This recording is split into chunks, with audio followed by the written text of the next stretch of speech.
একটা মানুষ কখনো ইচ্ছে করে কাঁদে না। মানুষকে কাঁদায় তার অতীত, মানুষকে কাঁদায় তার অতীতের স্মৃতিগুলো।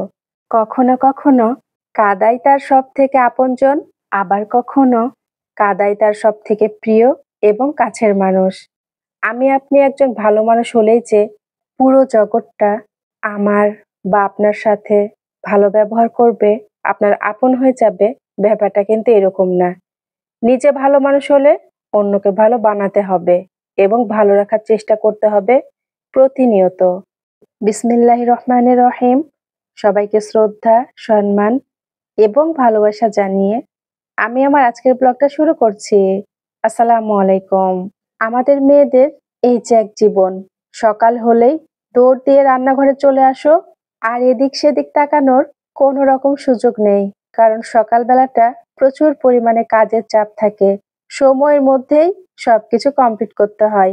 বাচ্চার বাবা অফিসে যাবে, বাচ্চারা স্কুলে যাবে, টিফিন রেডি করা, নাস্তা বানানো, কি যে এক অবস্থা!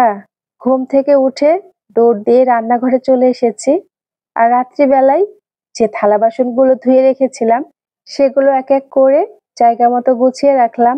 যদিও আজকে টিফিন বানানোর ঝামেলাটা নাই, বাচ্চার পরীক্ষা চলছে। রাত্রিবেলাতেই রুটি বানিয়ে রেখেছিলাম, ডিপ ফ্রিজে রেখেছি, সেগুলোই বের করে ভেজে নিব। তার আগে দিয়ে আম কেটে নিচ্ছি, কারণ রুটি ভেজে রেখে যদি আম কাটতে যাই তাহলে কিন্তু রুটি ঠান্ডা হয়ে যাবে। এজন্য আমগুলো কেটে এক সাইডে রেখে তারপরে রুটিগুলো বের করে ভেজে নিব। আর যেহেতু রুটি বানানোই আছে, ভাজতে খুব একটা বেশি সময় লাগবে না। এখানে কিন্তু দুই ধরনের আম আছে, আমরুপালি আর হাড়ি ভাঙ্গা। আর আমরুপালির থেকে হাড়ি ভাঙ্গা আমটা আমার কাছে বেশি ভালো লাগে। সবগুলো আমের খোসা ছাড়িয়ে আমগুলো কেটে ঢাকনা দিয়ে ঢেকে এক সাইডে রেখে দিলাম। এখন রুটি ভাজার জন্য চুলাতে একটা প্যান বসিয়ে দিয়েছি। অনেকেই বলে ফ্রোজেন রুটি ফুলতে চায় না, আর টাটকা রুটির মতো স্বাদটাও লাগে না। তো ভাই, আমাদের কাছে খেয়ে খেয়ে আসলে অভ্যাস হয়ে গিয়েছে। সকালবেলা উঠে আটা খামির করে যে রুটি বানাবো, সেই এনার্জিটা কিন্তু থাকে না, কারণ রাতে ঘুমাতে যেতে যেতে অনেকটাই দেরি হয়ে যায়। এখন যদি সাইড দিয়ে হালকা করে তেল দিয়ে দিই তাহলে কিন্তু এগুলোই পরোটার মতো হয়ে যাবে।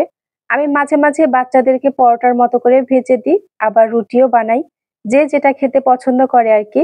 আজকে আর পরোটা ভাজলাম না, এক এক করে সবগুলো রুটি সেঁকে নিচ্ছি। আর একটা কথা, অনেকেই হয়তো বা জানেন না, তো যারা জানেন না তাদের একটু হলেও উপকারে আসবে। আপনি যদি ফ্রিজে রুটি রাখেন আর সেটা যদি আগে থেকে বের করে রাখেন তাহলে কিন্তু সেই রুটিটা আপনি কখনোই খেতে পারবেন না, সেটা খুলতেও পারবেন না আর ভাজতেও পারবেন না। এই রুটিটা ভাজার ক্ষেত্রে প্যানটা গরম হওয়ার সাথে সাথেই আপনাকে রুটিটা ফ্রিজ থেকে বের করে নিয়ে আসতে হবে, আর ভাজা শেষ হওয়া মাত্রই বাকি রুটিগুলো আবারও ফ্রিজে রেখে আসতে হবে।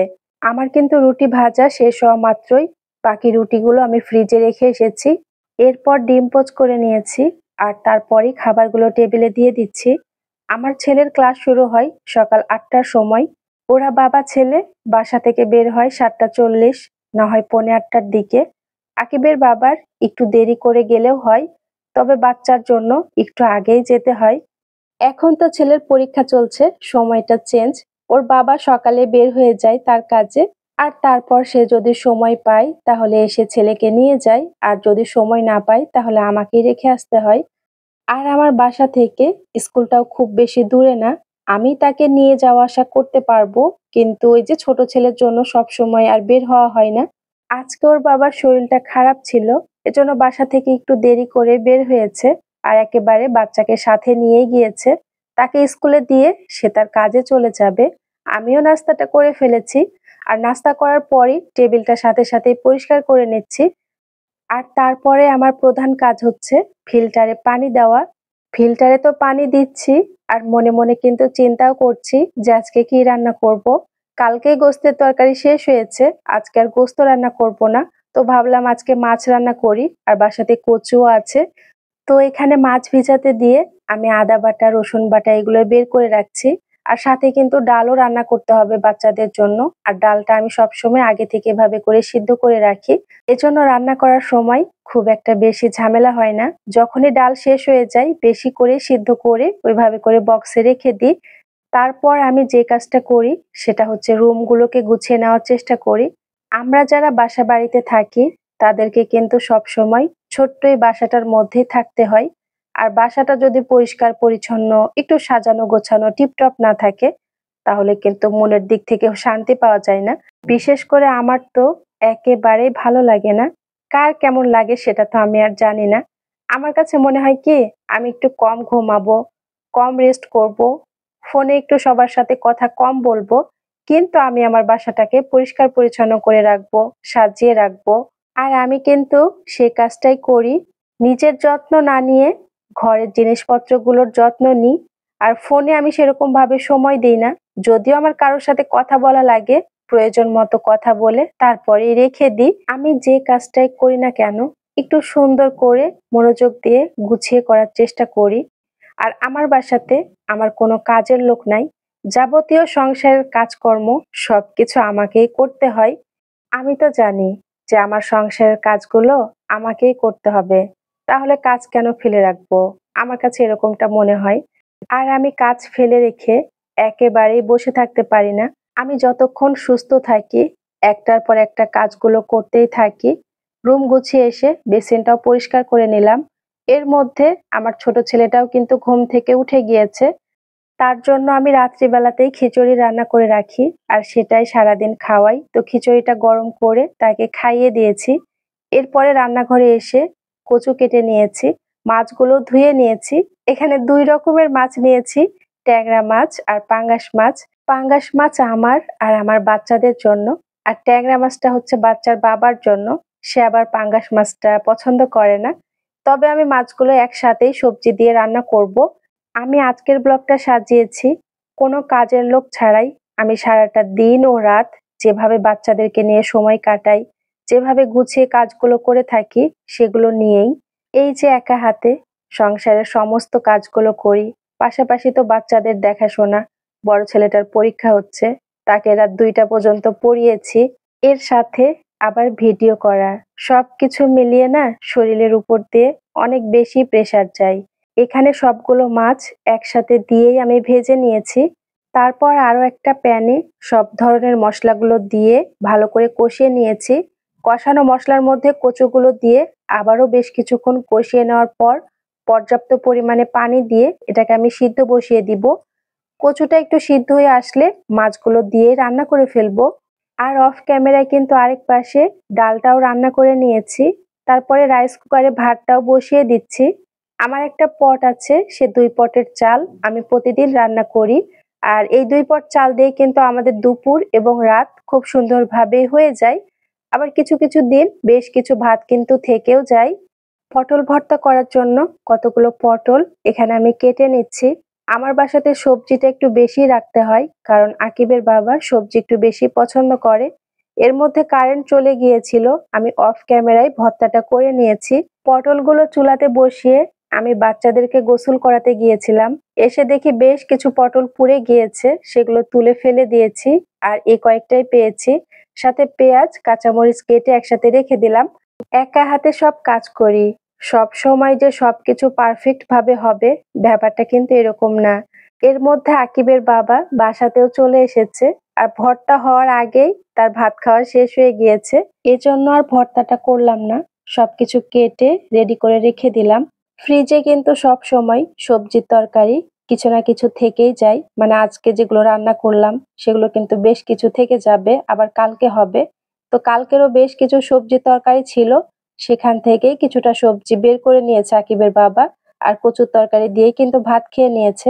আর দেখলাম যে তার খাওয়া হয়ে গিয়েছে, এজন্য আর খাবারগুলো আজকে টেবিলে দিলাম না, রান্নাঘরে রেখে দিয়েছি। আর সে বাসায় আসার সময় কিছু ফল নিয়ে এসেছে, সেগুলো আমি এক এক করে বের করে নিচ্ছি। নিয়ে আসার সাথে সাথেই ছোট ছেলেটা দেখে কান্না করছিল, ওকে কিছু আঙ্গুর বের করে ধুয়ে দিয়েছি। সে তো খায় না, শুধু নষ্ট করে। আর এখানে অল্প কিছু ছিল, সেগুলোই আমি বের করে নিলাম। আমার খুব কাছের একটা মানুষ, সে প্রায় সময় আমার বাসাতে আসতো। আর সে সব সময় বলতো, আপনাকে যখনই দেখি তখনই আপনি কোনো না কোনো কাজ নিয়ে ব্যস্ত থাকেন। আপনাকে কোনো সময় দেখলাম না যে আপনি ফ্রি হয়ে একটু বসে আছেন, সে এরকমটাই বলতো। এখানে কিন্তু রান্না করার পর যে থালা বাসনগুলো জমেছিল সেগুলো ধুয়ে আমি জায়গা মতো রেখে দিয়েছি। তারপর গোসলটা করে বারান্দায় এসেছি। জামা কাপড়গুলো মেলে দেওয়ার জন্য। ছোট বাচ্চা বাসায় থাকলে কিছু না কিছু কাপড় কিন্তু বেরই হয়, আর সেগুলো আমি গোসলের সময় ধুয়ে ফেলি। কালকে সন্ধ্যাবেলায় বেশ কিছু কাপড় ধুয়েছি, এজন্য আজকে আর সেরকম ভাবে কোনো কাপড় নাই। শুধুমাত্র গোসলের কাপড়গুলোই বারান্দাতে মেলে দিয়ে এসেছি। খাওয়া দাওয়া শেষ করে একটু রুমে এসেছি রেস্ট নেওয়ার জন্য। তো বিছানাটা একটু ঠিক করে নিচ্ছি। ওই রুমে আকিবের বাবা ঘুমিয়ে আছে, এজন্য আর ওইখানে গেলাম না। আমার সাথে তো আমার ছোট ছেলেটাও আছে, তার চিল্লাচিল্লিতে হয়তোবা তার বাবার ঘুমটা ভেঙে যেতে পারে, এজন্য ওকে নিয়ে এই রুমে এসেছি। দুপুরের দিকে যদি একটু রেস্ট না করি তাহলে কিন্তু সন্ধ্যার দিকটাই খুব বেশি খারাপ লাগে, প্রচন্ড পরিমাণে মাথাটা ব্যথা করে। এজন্য অল্প হলেও দুপুরের দিকটাই একটু রেস্ট নেওয়ার চেষ্টা করি। যদিও বাচ্চারা বিরক্ত করে সেরকম ভাবে হয় না, তারপরে ওদেরকে পাশে নিয়ে শুয়ে থাকি। কিছুক্ষণ লবণ পানির মধ্যে ফলগুলো ভিজিয়ে রেখেছিলাম, আর এখন সন্ধ্যার পরে বাচ্চাদেরকে কেটে দিচ্ছি। আমার ছোট ছেলেটা কোনো ধরনের ফলই কিন্তু সে খেতে চায় না। আমাকে ফল কাটতে দেখেই সে কান্না শুরু করেছে, খাবে না এজন্য। আমি আবার তাকে বিভিন্ন ধরনের কথা বলে সান্ত্বনা দিচ্ছি যে তোমাকে খাওয়া লাগবে না, এগুলো শুধু আকিব খাবে আর আম্মু খাবে, তুমি চুপচাপ বসে থাকো। কালকে সকাল থেকে মনে হচ্ছিল কিছু একটা বানাই, কিছু একটা বানাই। তারপরে রাতে খাওয়া দাওয়া শেষ করে 10টার দিকে আমি অরেঞ্জ কেক বানিয়েছিলাম। কেকটা কিন্তু মাশাআল্লাহ খেতে অনেক বেশি মজা হয়েছে। সারাটা দিনে বাচ্চারা খেয়ে শেষ করে ফেলেছে, মাত্র ওই কয়েকটা পিসই ছিল। সন্ধ্যার নাস্তা করার পর কয়েকটা আপেল আর কমলা বক্সে করে উঠিয়ে আমি ফ্রিজে রেখে দিলাম। আর ডালটা তো বেশি করে রান্না করেছি, এই ডালে আমাদের 2 দিন হয়ে যাবে। রাতের জন্য রেখে বাকিটুকু আমি ফ্রিজে উঠিয়ে রাখলাম। এরপর রান্নাঘরে এসে ছোট ছেলেটার জন্য খিচুড়ি রান্না করব, তাই সবকিছু রেডি করে এখন খিচুড়িটা বসিয়ে দিচ্ছি। সে মাছ একেবারেই খেতে চায় না, এজন্য মাছের কাঁটা বেছে খিচুড়ির মধ্যে আমি দিয়ে দিই। এখানে কিন্তু প্রায় 4 ধরনের ডাল আছে, মাসকলাইয়ের ডাল, মসুর ডাল, মুগ ডাল আর খেসারির ডাল। আর সাথে কিন্তু পেঁপে কেটে দিয়েছি, সাথে একটা আলু দিয়েছি, কলমি শাক দিয়েছি কিছু, তারপরে বসিয়ে দিয়েছি। এখানে কিছুটা পেঁয়াজ আর রসুন কেটে রাখলাম। খিচুড়িটা সিদ্ধ হয়ে যাওয়ার পর সরিষার তেলের মধ্যে পেঁয়াজগুলো দিয়ে খিচুড়িটা তেলে দিয়ে নিব। খিচুড়িটা বসানোর আগে সবকিছু কাটাকুটা করে রেডি করে নিতেই কিন্তু আমার অনেকখানি সময় লেগে যায়। সিঙ্কের সামনে দাঁড়িয়েই সবকিছু কাটাকুটা করেছি, এজন্য এখানটা অনেকখানি নোংরা হয়ে গিয়েছে। রাতে খাওয়া দাওয়া করার পর যে থালা বাসনগুলো জমা হবে সেগুলো তো আর এখানে ধুবো না, রান্নাঘরের সাথে যে ছোট্ট বারান্দাটা আছে ওইখানে সবকিছু ধুয়ে নিব। তাই সিঙ্কটা আর নোংরাও হবে না, এজন্য পরিষ্কার করে নিলাম। সকালে নাস্তা বানানো, দুপুরে রান্না বান্না, সংসারের বিভিন্ন কাজের চাপে সকালবেলায় সেরকম ভাবে ঘর মুছতে পারি না, এজন্য বেশিরভাগ সময় রাতের বেলাতেই ঘরটা মোছার চেষ্টা করি। সাথে কিন্তু বড় ছেলেটাকেও পড়াচ্ছি, একবার করে গিয়ে ওর পড়াটাও দেখে আসছি আর আমি আমার কাজগুলো করে নিচ্ছি। আর ছোট ছেলেটাও কিন্তু আমার সাথে আছে, ওই যে কড়াইতে সে একবার গিয়ে রান্না করছে, আবারও আমার কাছে দৌড় দিয়ে দিয়ে আসছে। এরই মধ্যে পুরো বাসাটাই মুছে নিয়েছি আর শুকিয়েও গিয়েছে। রান্নাঘরের বড় পাপোশটা এখন বিছিয়ে নিচ্ছি। আর আজকের মতো এখানেই বিদায় নিচ্ছি। সবাই সুস্থ থাকার, ভালো থাকার চেষ্টা করবেন আর আমাদের জন্য দোয়া করবেন। দেখা হয়ে যাবে পরবর্তী কোনো ব্লগে। আজকে এ পর্যন্তই। আর হ্যাঁ, এই দুনিয়ার জীবনটা পুরোটাই ধোঁকা, ছোট্ট এই জীবন, কিচ্ছু নাই এর মধ্যে। চারপাশে তাকালে আপনার অনেক কিছুই মনে হবে, আপনার বাড়ি আছে, গাড়ি আছে, কিন্তু দিন শেষে আপনি একা, আপনাকে একাই কবরে যেতে হবে। আর সমস্ত হিসাব নিকাশ পাই পাই করে বুঝিয়ে দেওয়া লাগবে। আল্লাহ হাফেজ, আসসালামু আলাইকুম।